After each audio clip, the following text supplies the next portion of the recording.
रामदास कदमांच्या खळबळजनक दाव्यामुळे राजकारण तापलं आहे। बाळासाहेबांचा मृतदेह 2 दिवस घरात का ठेवला असा थेट सवाल रामदास कदमांनी उद्धव ठाकरेंना केल्यानंतर त्यावर आता संजय राऊत आणि भास्कर जाधवांनीही प्रत्युत्तर दिलं आहे। तर या ठिकाणी नितेश राणे यांनी रामदास कदम यांच्या वक्तव्याची पाठराखण केली आहे।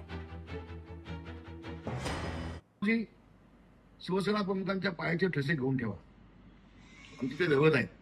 मी बोललो होतो तेव्हा उद्धवजी मला म्हटले, रामदासभाई त्यांचे हाताचे ठसे घेऊन ठेवले, तुम्ही त्यांच्या हाताचे ठसे मी घेऊन ठेवले, ते आमच्या दोघांमधलं आहे डाग आहे उद्धवजीने मी। मग उद्धवजी माझा तुम्हाला सवाल आहे, त्या हातांच्या ठशांचा उपयोग तुम्ही कशासाठी केला ते आम्हाला सांगा। महाराष्ट्र जनतेला कळू दे, ते समजू दे, ते वास्तव आहे। 2 दिवस मातोश्रीमध्ये बहुतेक कोणालाही पाठवत नव्हते, कोणाला एंट्री नव्हती। त्याच्या डोक्यावर परिणाम झालेला आहे। रामदास कदमांसारखा मूर्ख माणूस हा महाराष्ट्रामध्ये नाही।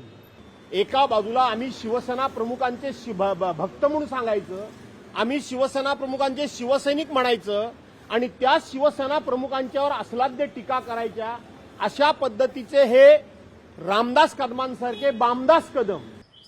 आम्ही मातोश्रीवरती होतो, बाळासाहेबांच्या पूर्ण आजारपणामध्ये आम्ही तिथे होतो, शेवटपर्यंत होतो, आम्हाला माहिती आहे। आता ह्यांच्या तोंडामध्ये कोणी जर शेण कोंबला असेल भीतीपोटी आणि ते आता उगाळत असेल, ते तुम्ही काय करणार?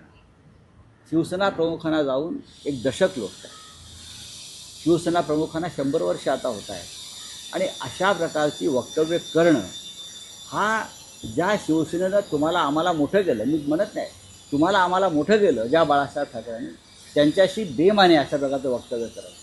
खरंच आहे ना ते। उद्धव ठाकरेंनी याचं उत्तर द्यावं। स्वित्झर्लंडला कोणाला पाठवलेलं होतं, स्वित्झर्लंडवरून कोण येण्यासाठी थांबलेलं आणि म्हणून आदरणीय स्वर्गीय बाळासाहेब ठाकरेंचा ते सगळी ती प्रक्रिया उशीर करायला लावली, याचं उत्तर उद्धव ठाकरेंनी द्यायला पाहिजे ना।